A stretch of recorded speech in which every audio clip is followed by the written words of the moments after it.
24 ans qu'il dit et puis on ne croit pas la même âge. Pourquoi on ne croit pas que tu as 24 ans? Je me souviens, à Pépé Soup, non. Il a dit, entre moi, il n'y avait pas 24 ans même. Il avait quel âge là?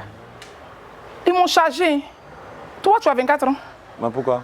Ah, du genre, je ne fais pas mon âge. C'est vrai, je reconnais que je ne fais pas mon âge. Mais après, pourquoi venir mentir sur son âge encore?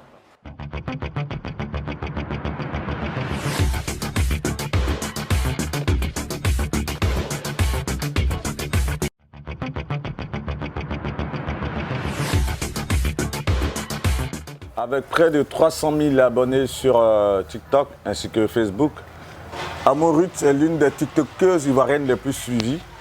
Et pourtant, on la voit rarement dans les médias. Aujourd'hui, on va se laisser découvrir à travers la lucane d'Actu People. Comment vas-tu, ma grande? Ça va Guillaume. Ouais. Pourquoi on ne te voit pas sur les médias? Bon, comme je disais, hein, quand ça commence, ça ne s'arrête plus. Et puis, je n'ai pas vraiment prévu un temps pour les médias. Bon, pour l'instant, je n'ai pas encore trouvé un temps pour les médias. J'ai des choses que je fais. Donc, je n'ai pas vraiment encore trouvé de temps. Non, on est très heureux de pouvoir échanger avec toi parce que moi aussi. Tu as une grosse communauté sur les réseaux sociaux. C'est gentil. Forcément, tu as de la visibilité. Et nous, c'est un plaisir pour nous de te faire découvrir davantage. Merci. Que tu puisses te raconter surtout.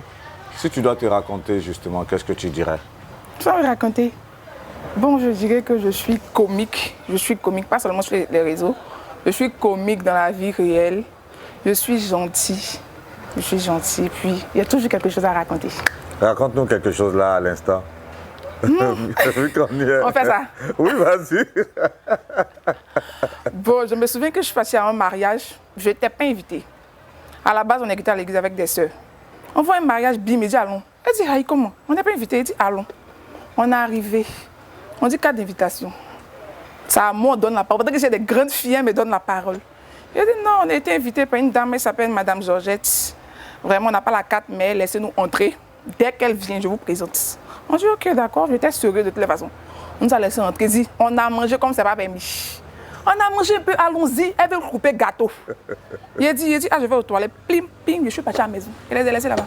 C'est qu'elles ont fait où? Comment ça s'est passé? Si Madame Georgette les a trouvées là-bas, je ne suis pas au courant. C'est une histoire réelle ou réelle, je vous assure, c'est une histoire réelle. À la base, on partait manger dans le mariage des gens.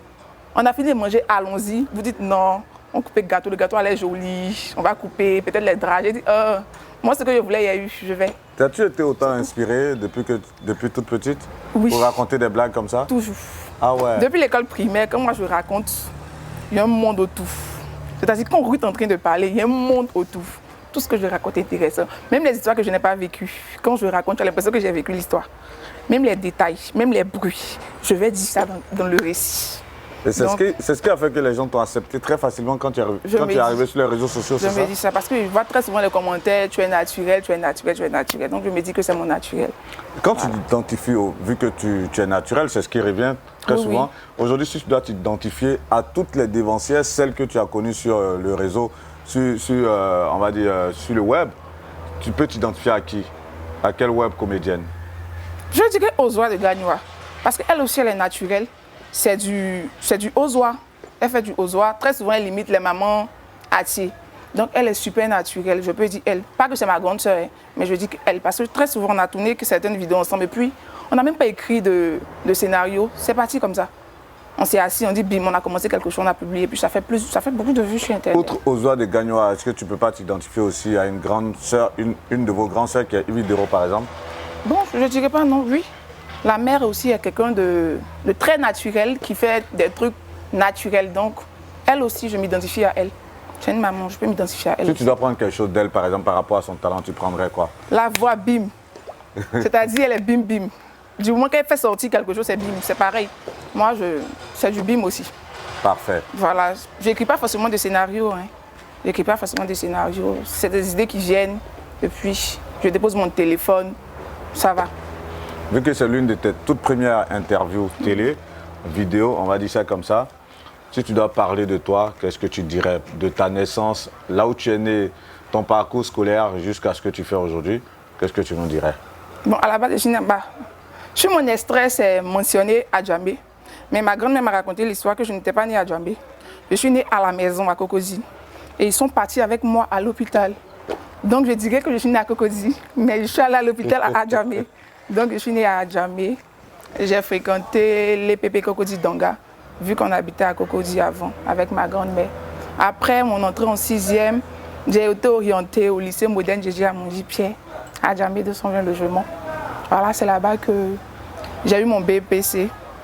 Maintenant, après le BPC, ils ne m'ont pas orientée.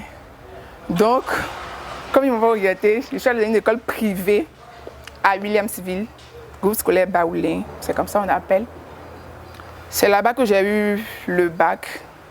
Et puis après, j'ai été orientée à éthique de plateau. J'ai fait le bac A2. Excusez que je n'ai pas signifié. J'ai fait le bac A2. Après, j'ai été orientée à éthique. C'est là-bas que j'ai eu mon BTS. Et puis c'est là-bas que j'ai fait ma licence. Dans quelle filière? Communication marketing. Ok. J'aime beaucoup le commerce. Parfait. Et là, tu es en licence, c'est ça? Exactement. Tu me l'as soufflé hors antenne. Tu comptes continuer au master ou tu vas t'arrêter après la licence? Bon, je suis en train de réfléchir parce que je dois soutenir tout ça. Donc je suis en train de réfléchir. Parce Mais j'ai que envie de continuer. Tu as envie de continuer. C'est important pour toi d'aller jusqu'au master ou tu te dis que là, maintenant, il y a cette passion-là de... Bon, c'est important, on a commencé, il faut qu'on termine. C'est important. Si tu dois privilégier ta carrière, cette carrière naissante de web comédienne et celle peut-être demain de te voir dans une grosse entreprise en tant que responsable marketing, par exemple, tu vas privilégier quoi? Peu importe. Quel que soit où je suis, il y a ce petit mou là qui est en moi. Donc, peu importe l'endroit où je me trouve, ça ne peut pas partir. C'est-à-dire que même si je travaille aujourd'hui dans une société, eux vont me dire, oui, il faut aller faire les jurys, les gens disent, tu vas venir rentrer. Parce que c'est là, c'est quelque chose qui est, je dirais, inné, quelque chose qui est là, je sais faire rire. En tout cas, même dans mes récits, même dans mon simple parler, ça fait rire. Tu dois avoir grandi avec ta grand-mère. Oui, j'ai grandi avec ma grand-mère. Bon, j'étais avec maman. J'étais avec ma maman et ma grand-mère. Mais maman est décédée en 2012. Donc, on est resté avec notre grand-mère. On n'a jamais vécu avec notre papa, il n'était pas avec nous. Donc, c'est dû à quoi? Il y a plus vécu. Bon, moi, personnellement, quand je suis née, j'ai trouvé ma maman et ma grand-mère. Ils ne m'ont pas beaucoup parlé d'un papa qui était là. C'est vrai, on m'a dit qu'il était là, mais il est parti tant. On ne sait pas pourquoi, il n'est plus revenu, tout ça. Donc, je ne suis vraiment pas rentrée dans les détails parce que j'étais heureuse avec ma grand-mère et mes sœurs, ma mère aussi.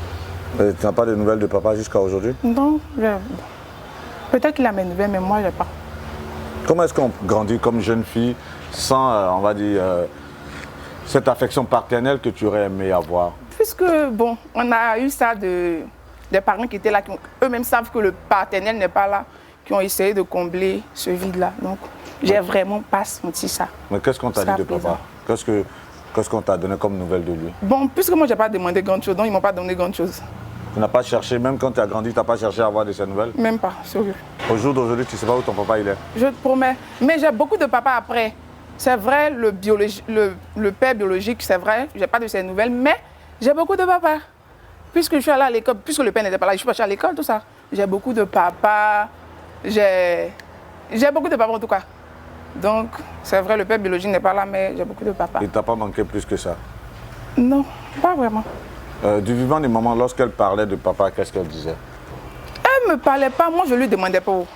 Des trucs, je me posais, je ne demandais pas, puisque j'avais on appelle ça comment, le petit frère de ma maman, puisque la maman c'est la première fille de ma grand-mère. J'avais le petit frère de ma maman qui jouait bien ce rôle, qui venait, bon, j'ai une anecdote là. Je me souviens que j'étais en train de jouer quand j'étais petite, et puis je n'étais pas avec mes amis, non pas mes amis, j'étais seule. Je n'aimais pas jouer beaucoup avec les amis, parce qu'ils ne comprenaient pas mes amusements. De la manière que je jouais, ils ne comprenaient pas. J'étais très souvent seule. Quand je vais jouer avec eux, on dit, genre, je fais comme ça. Pendant qu'ils sont en train de partir au nord, moi, je vais au sud. Genre, j'ai navigué à compte courant, c'était pas pareil. Donc, c'est comme ça, le petit frère de maman est venu un jour, puis il a dit, la petite, elle a quelque chose. Hein. Elle, c'est vrai, elle est petite, j'avais 3 ans, 4 ans, mais j'ai envie qu'on l'inscrive. Pendant qu'elle est petite, j'ai envie qu'on l'inscrive. Et ils ne m'ont pas mis au jardin, ils m'ont mis au CP en même temps. Et je suis partie, on dit, non, elle est petite. Ils disent, non. Je veux qu'elle aille au CP. Et puis, je veux que ce soit ma responsabilité. Il a dit ça, m'a dit que, il a dit, je veux qu'elle soit ma responsabilité. Je vois quelque chose, j'ai envie de la booster. Et c'est comme ça, il m'a boosté jusqu'à aujourd'hui. Depuis le primaire à l'université, c'est lui. Donc, je peux dire que c'est mon papa. Voilà. J'ai vraiment pas de truc. C'est Kwame Amourut. C'est ton nom à l'état civil. Oui. Ça, c'est le nom de papa que tu portes? C'est pas le nom de mon père que je porte, c'est le nom de mon papa que je porte. De ton petit... Voilà, de mon papa. De ton oncle? Pas de mon oncle, mais de mon papa. D'un papa que j'ai... De mon papa. Pas ton père biologique? Pas mon père biologique, mais j'ai un papa. Et qui est resté vraiment, Oui, qui jusqu'à aujourd'hui te suit? Oui, bien sûr. Et forcément, excuse-moi de revenir un peu sur cette partie de ta vie. Je me dis, ton papa t'a pas manqué véritablement, ton père biologique t'a jamais manqué? Au fait, je sais qu'il y a des enfants qui vivent uniquement avec leurs parents, leur maman. C'est vrai, ils n'ont pas connu le papa, mais ils sont avec leur maman. Moi, je vous dis que je n'étais pas avec que ma maman. J'étais avec des parents, des frères à la maison, des cousins. J'étais remplie. Donc, c'est quel papa qui a venu me manquer là, donc de voir, pas que je suis égoïste ou bien pas que je n'ai pas de cœur, mais ça, il ne peut pas me manquer parce que je suis comblée. Je vais à l'école, au moins il y a des enfants, leurs papas ne sont pas là, mais leur maman ne peut pas les scolariser. Elle ne peut pas les... Oh, moi, je n'ai pas vécu ça. C'est vrai, le papa n'était pas là, mais on m'a scolarisé, je ne manquais pas de nourriture, tout ça, donc je ne peux pas dire que j'aime vraiment. Voilà. Parfait. Voilà. Et maman, tu retiens quoi d'elle comme image? Gentille. C'est quelqu'un de gentil. Elle n'est pas bavarde comme moi. Donc souvent on me dit, ah, tu as pris ça là ou ça. Elle n'est pas bavarde, elle est gentille, aimable. En tout cas, c'était une bonne maman. Quelles sont les périodes que vous avez vécues ensemble et qui te sont restées dans la tête, que tu veux nous relater? Bon, la période qu'on a vécue ensemble, on a vécu beaucoup de choses. Avec maman. Une anecdote. Beaucoup de choses, ouais. Elle me tressait. C'est moi, il n'aimait pas me tresser, elle me tressait, elle me frappait. Il y avait cheveux, il y a beaucoup de cheveux, mais il n'aime pas me tresser. Donc, on se battait toujours pour les cheveux. Vous voyez, moi aussi. Elle aimait peigner cheveux. Jean, il aime cheveux. Donc, je peux dire que c'est cette période-là. Bon, pas que c'est ça qui est resté, mais on était comme ça parce que j'étais sa fille. Pas que j'étais sa seule fille, mais j'étais celle-là qui était la plus grande. Je suis la plus grande de ses filles. Donc, c'était une complicité avec elle. Quand maman décidait en 2012, tu avais quel âge? 14 ans. 14 ans. Oui. À 14 ans, lorsqu'on perd sa mère, comment on réagit? Comment toi, tu as réagi à ça? Bon, comme tout enfant, hein. Comme tout enfant, j'étais triste, super triste même. J'étais en quelle classe, mais je ne sais plus. 14 ans, tu dois être peut-être en 4e ou 3e? Exactement. Voilà, j'étais triste en tout cas. Après, même on a déménagé, comme maman a décidé, même on a déménagé, tout ça. Vous êtes allé vivre où? Aux Deux Plateaux, avec notre grande-mère. Cela n'a pas joué sur ton cursus scolaire, sur tes résultats, la disparition de maman? C'était déjà en fin d'année même. C'était en fin d'année, donc bon. Heureusement, par la grâce de Dieu, j'ai validé mon année. Je suis allée en classe supérieure. Bien vrai qu'il y avait cette période difficile-là, mais j'ai pu aller en classe supérieure. 10 ans après, lorsque tu évoques maman aujourd'hui comme ça, face à une caméra, qu'est-ce que cela te fait? Ça me plaît parce qu'elle n'a pas eu cette opportunité-là, parce que c'était une ménagère, c'était pas une maman. Bon, on vivait avec nos petits moyens. Donc aujourd'hui, si elle était là, je sais qu'elle allait dire qu'elle était fière de moi, de la personne que je deviens, pas que je suis devenue, de la personne que je deviens. Donc je suis sûre que de là où elle est fière de moi. Parfait. Amouroute, tu l'as dit, le talent, en tout cas en tant qu'humoriste, c'est inné quelque part. Je dis que ça. Cela est venu de quoi? Même si c'est inné, tu essaies de développer ça comment? J'essaie de développer ça comment? Parce que j'ai dit depuis le primaire. C'est naturel, C'est naturel. C'est naturel. Mot parler même, c'est naturel en tout cas. Il n'y a pas de développé, en tout cas c'est depuis le primaire. Et du jour au lendemain, tu te lances sur quels réseaux sociaux en premier? Bon, pour commencer, j'ai créé Facebook. J'ai créé Facebook, mais je n'étais pas active. J'ai créé ça comme ça. Parce qu'il fallait créer une page. J'ai créé ça comme ça, je ne publiais rien. Après, j'ai créé un compte TikTok. Mais sur TikTok, on pouvait faire des playbacks, c'est-à-dire prendre des voix et puis faire des vidéos en dessous. Donc c'est comme ça, j'ai commencé avec les playbacks. Et c'est les playbacks là que je publiais sur ma page Facebook. Mais ça n'avait pas d'audience, on ne voyait pas où. Je publiais ça comme ça. On ne voit pas, mais je publie. Souvent, je suis fatiguée, je ne publie pas. Mais je faisais plus de TikTok. Et puis c'est comme ça. Une vidéo m'a révélé et puis... C'est quelle vidéo qui t'a révélé? Bon, les vues avaient déjà commencé à monter un peu. On faisait au moins les 3000 vues, les 4000 vues. Point de vue, c'était énorme. Donc, je me souviens qu'un jour, j'avais fait une vidéo comme cela. Je n'avais même pas porté d'importance à la vidéo. Aucune importance. J'ai fait la vidéo comme cela, où j'étais au téléphone avec mon ex, où je lui disais que depuis que je suis partie, ça ne va pas dans sa vie. Il fait pitié. C'est mes habits que lui a donnés pendant que les ensemble qu'il porte au quartier. Un truc de ce genre. J'entends bim, prend pas. Et puis, il a publié. Je me souvenais, je partais à l'école. Le soir, je rentre. Je vais trouver 15 000 vues. Sans compter les commentaires, sans compter les nouveaux abonnés. J'ai dit, aïe! J'étais carrément, je lisais mes commentaires. Il faut me vanter de répondre à tous les commentaires, puisque j'étais contente. Est-ce qu'on commente mes vidéos? Non. J'ai répondu à tous les commentaires. J'ai dit, mais j'aime, je commente. Mais j'aime, je commente. C'est comme ça, c'est parti. Les gens sont restés sur ma page. Et puis, ils sont allés un peu. Parce que la vidéo a fait bim. Ils sont descendus pour aller voir ce qu'elle fait. C'est qui, au fait? On ne la connaît pas. Donc, on descend un peu. Et puis, on voit que, ah, elle est intéressante. Peut-être on ne la connaissait pas, mais c'est chic, c'est un peu chic. C'est comme ça, ils sont restés. La vidéo, il est publiée sur Facebook. Ça a pris, bim. Les vues sont montées. Je vois des pages qui ont reposté. C'est parti sur Instagram. Il n'y avait même pas de compte Instagram. En même temps, j'ai profité de me créer un compte Instagram. Les gens m'appellent Ruth. Aïe, il y a telle page qui vient de publier une de tes vidéos. Je dis, c'est comme ça, c'est parti. Donc, je peux dire que c'est la vidéo qui m'a révélée. Parfait. Cette vidéo, bim, elle est à ton ex. On va s'intéresser à ton ex. C'est pas mon ex, il s'appelle Jonas. La vidéo de mon frère, c'était le titre. Mon ex. Ah, c'est un ex virtuel. Voilà, c'est un ex virtuel. La preuve, j'ai pris le nom de mon grand frère qui s'appelle Jonas. Tout fait. Ok. Mais avant que tu fasses ta vidéo BIM, c'était avant la vidéo BIM de Brazilian Girl ou c'était après elle? C'était avant, bien sûr. Ah, toi, le BIM, tu l'as fait? Elle avait déjà fait son BIM. Ok. Voilà. Le son même était déjà sorti avec Rémi Adam là. Ok. Donc, Brazilian Girl, elle, voilà. parce que elle, sa vidéo exactement. où elle a parlé de BIM, exactement. Ça a explosé. Exactement. Et c'est la suite de ça que, on va dire, toi, tu as essayé de surfer sur cette vague. Et lorsque toi, tu as parlé de BIM aussi, c'est parti. Ça t'a révélé également. Exactement. Vu que tu parles d'ex par rapport à Jonas, même si c'est un ex virtuel, toi, les ex que tu as eu dans ta vie... Les ex, c'est pas... Ou bien ton ex? Non, il pas... J'ai pas d'ex. Ah ouais? Oui, j'ai pas d'ex. Tu n'as jamais eu... la personne que tu as connue... arrêtez de mettre d'ex ici, comment c'est quand même. Ton premier amour, c'était à quel âge? Arrêtez ça, j'aime pas ça. Ton premier amour, c'était à quel âge? Je sais faire rien, arrêtez. Oui, je sais, mais là, on est sérieux. Non, arrêtez. Ruth, ton premier amour, c'était à quel âge?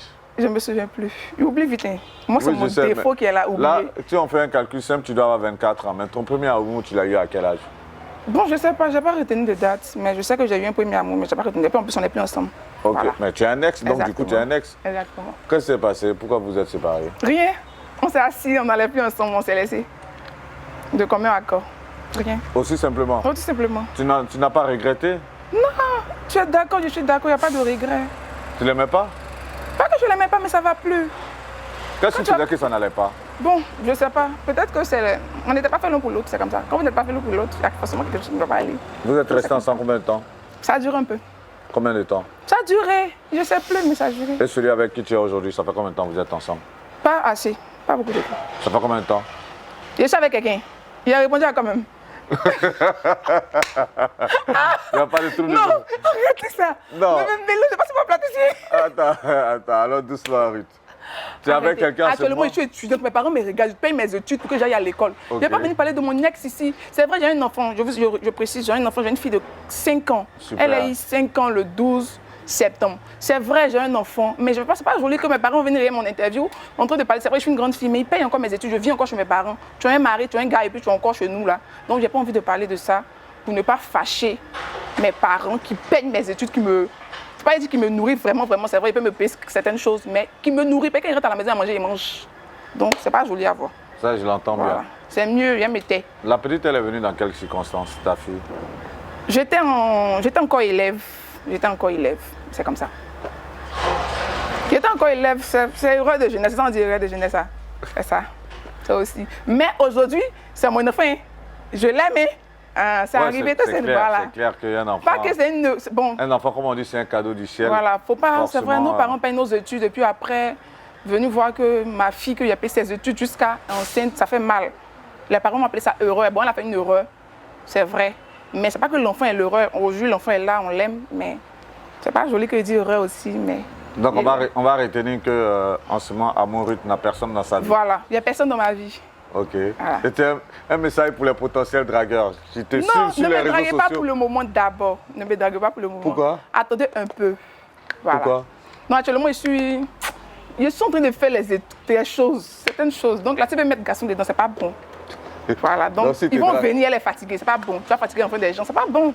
Donc actuellement, attendez un peu, juste un peu. Donc Vous si avez en vu. ce moment un homme te drague, qu'est-ce que tu vas lui répondre? C'est ce qu'il a dit là. Tu as dit Attendre. quoi? Bon, il dit actuellement, je n'ai pas la tête pour ça. Je n'ai pas la tête pour une relation, donc c'est ça. Mais c'est dû à quoi? C'est vrai que tu es concentré C'est sur ça, les je suis études. sur les études. Non, au-delà de cette raison, c'est dû à quoi? Non, Une c'est les déception études. sentimentale? Non, pas de déception sentimentale, non, même pas. Pas de déception sentimentale, mais actuellement, j'ai pas le temps. Quand tu as un petit ami, il faut avoir le temps pour lui. C'est vrai. La preuve, voilà, interview, même pour avoir, même pour venir interview, même ses problèmes. Pour venir me présenter pour moi-même, ma visibilité, c'est un problème. Ça va partir prendre enfant des gens pour venir charger. Il va dire, ah, elle ne me charge pas bien. Dieu merci. Donc l'histoire de ton ex, Jonas, Oui. te révèle, on va dire, sur les réseaux sociaux. À partir de cet instant, qu'est-ce que tu te dis? Qu'est-ce que je me dis? Ça m'a fait beaucoup de bien parce que les gens ont commencé à s'intéresser à moi, pas à la vidéo de mon cerveau, ils se sont intéressés à la vidéo de mon ex, mais ils sont descendus. Parce que je faisais des vidéos bien avant. On ne voyait pas mes vidéos parce qu'il n'y avait pas de visibilité. Mais après cette vidéo, les abonnés sont descendus pour aller voir ce que je faisais auparavant. C'est ça. Et ils se sont intéressés tout de suite, ils ont aimé. Et ils sont restés parce qu'ils ont aimé ce que je faisais depuis qu'ils n'avaient pas de visibilité. Voilà. Et puis c'est comme ça, d'autres se sont ajoutés aussi. Du coup, là, ça t'a donné de la force, tu t'es dit, Oui, oui. il faut que je C'est vrai, continue de bosser ou... voilà, Continue c'est de ça. bosser parce que c'est vrai, ça m'a donné de la visibilité, mais ça ne m'a pas donné la visibilité que j'ai aujourd'hui. C'est pas ça seulement qui m'a donné la visibilité que j'ai aujourd'hui parce que après, il y a des influenceurs qui ont commencé à me partager sur leur page. Parce que c'est vrai, ils ont commencé à monter un peu petit, pas beaucoup, mais j'ai commencé avec des collages de vidéos qui ont été repostés par certains grands frères, grandes soeurs, tantes, je peux dire certains influenceurs. Comme qui? J'ai fait un collage. Mon premier collage était avec Coach Amon Chic. Je me souviens que j'ai fait le premier collage. J'ai publié. C'était un mat. J'ai publié. Je n'étais pas à la maison que j'ai fait la vidéo. Je faisais un job de vacances là. C'est là-bas que j'ai fait la vidéo. Je rentre à la maison. Je vois les réactions. Tu as dit Coach Amon. Tu as dit Coach Amon. Matin, il me réveille, Coach Amon a publié la vidéo sur sa page. Imagine les abonnés que j'ai eus. J'ai la même, merci d'elle. Il a dit, elle a publié BIM. Après, elle a dit non, je cherche cette petite là, il y a quelque chose à lui donner. Pendant qu'elle n'était pas en Côte d'Ivoire, elle m'a envoyé une gamme de produits cosmétiques, tout ça. Elle m'a envoyé des cadeaux. Elle a vraiment aimé la vidéo. Je me dis, si elle a aimé, pourquoi on n'a pas fait la deuxième partie? J'ai fait la deuxième partie, BIM, ça a pris. Elle a reposté encore. La petite elle est dans mon sang. Hein. Les gens continuent à venir s'abonner encore, ça a augmenté ma visibilité. Il y a Aputu National aussi que j'ai fait des vidéos collages avec lui, qui l'a reposté. Il y a plein de personnes, d'influenceurs que j'ai fait leurs vidéos collages qui ont reposté sur leur page, qui m'a donné de la visibilité. Donc je ne dirais pas seulement que c'est à cause de ma vidéo BIM là. Hein. Il y a beaucoup d'influenceurs qui avaient beaucoup d'abonnés, qui étaient déjà suivis, qui ont publié mes vidéos sur leur page, qui m'ont apporté des abonnés. Et jusqu'à présent, il y a Coach Amon qui continue de publier mes vidéos. Donc, je dis, c'est vrai, il y a mon travail, mais... C'est une dame qui est très altruiste, très sympa, Coach Amon Chic. Exactement. Je suis content que tu lui exprimes là ta reconnaissance En tout cas, et de franchement, savoir qu'elle a pu vraiment te donner de la force Exactement. pour arriver au niveau où tu es. te Si jure. tu as un message spécial à lui faire passer, ce serait quoi? Bon, la première... Au-delà de la reconnaissance. Bon, c'est quelqu'un de gentil. Non, un message que tu veux lui faire passer là. Considère que là, tu as l'opportunité. Peut-être que tu n'as pas eu, tu as dû lui dire merci forcément Exactement. en off. Tu as dû aussi peut-être faire des publications pour lui dire merci. On Mais s'est là, dit. à la faveur de cette interview, on va dire assez quelque chose de formel. Merci, c'est mon merci. Non. Son merci finit pas haut. Je sais, mais passe-lui un petit message. Vraiment, avant de commencer, je dirais merci encore. Merci parce que maman, tu m'as donné de la visibilité. Oh. Les gens sont venus sur ma page grâce à toi. Beaucoup de personnes sont venues sur ma page grâce à toi. Donc mon merci ne peut pas finir. Et puis que Dieu te bénisse. Que Dieu te bénisse, qu'il bénisse tes activités, qu'il bénisse ta progéniture, qu'il bénisse ton foyer. Voilà, c'est un peu ça. Vu qu'on parle de Coach Amon Chic, elle a fait une émission qui a cartonné ses vacances en Côte d'Ivoire, Allo Caviar. Tu regardais ces émissions-là? Aïe, je regardais. J'aimais, je regardais. Aïe, qui n'a pas regardé dans le pays là? Allo Caviar, la personne qui n'a pas regardé, la personne ment. C'est tout. On a regardé, on a regardé et puis on attend la deuxième saison. Parfait. Exactement. Ça, c'est clair. Mais en même temps qu'elle est exposée aussi médiatiquement, qu'elle a ce succès, il y a aussi des attaques dont elle est victime très souvent. C'est vrai. Comment est-ce que toi, tu réagis à ça? En plus qu'elle-même, ça glisse sur sa peau. Des trucs même, ça... Il y a des personnes on critique sur les réseaux, il y a des personnes qu'on insulte sur les réseaux. Et puis tu sens que ça les touche, ça les atteint. Elle, ça ne l'atteint pas. Vous parlez, ça ne l'atteint pas. Donc ça glisse sur sa peau, c'est nous, ça glisse sur nous tous sur sa peau. Ça ne lui dit rien. Parce que c'est ce que vous racontez. Bon, peut-être que c'est... Bon, je dirais que ce n'est pas fondé, des injures gratuites, parce que c'est sur Internet, on sait qu'on insulte les gens gratuitement. Donc si elle-même l'a concernée, la mère, ça glisse sur sa peau, nous, qu'est-ce qu'on peut faire? On va venir charger quelque chose qu'elle-même ça glisse sur sa peau. Voilà. Ce n'est pas quelqu'un qui accorde de l'importance à toutes ces critiques-là. Tu vois qu'elle continue de faire ses vidéos, tu vois qu'elle continue de cartonner, ses directs, ça prend toujours. Donc, c'est la grâce de Dieu. Avec près de 300 000 abonnés sur Facebook, pareil aussi sur TikTok, là, toi, tu commences à monter aujourd'hui. Et lorsque tu vois un peu ces méchancetés sur les réseaux sociaux, en tant que jeune fille qui arrive d'un monde qui est en même temps un monde des strass et paillettes, où on peut être aussi en lumière, mais où aussi on peut être victime de ce genre d'attaque. Quand tu vois tout ça, quelle analyse tu peux faire? C'est vrai, il y a tout sur Internet. Hein.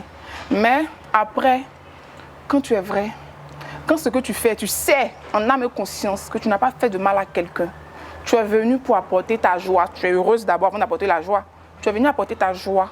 Et puis en retour, ce sont des méchancetés, ce sont des injures. Bon, je dirais que je n'ai pas grand chose à dire parce que je sais que je suis venue avec bon cœur, je ne vous ai rien fait, vous m'avez insulté. Moi, je peux dire quoi? Je ne peux rien dire, vous êtes en train de m'insulter pour ne rien. Je ne vais pas charger quelqu'un que je ne connais pas, souvent ce sont des faux profils. Viens venir charger qui? Donc, en tout cas, je fais l'effort d'être le plus possible dans mon coin. Voilà. Mais après, même si tu veux faire dans le trou, ils vont te trouver là-bas. Donc, pour le moment, ils ne m'ont pas encore trouvé là-bas. Mais si un jour ils me trouvent, je n'aurai pas grand-chose à faire. Je peux faire. Même nos dévanciers, ceux qui étaient là.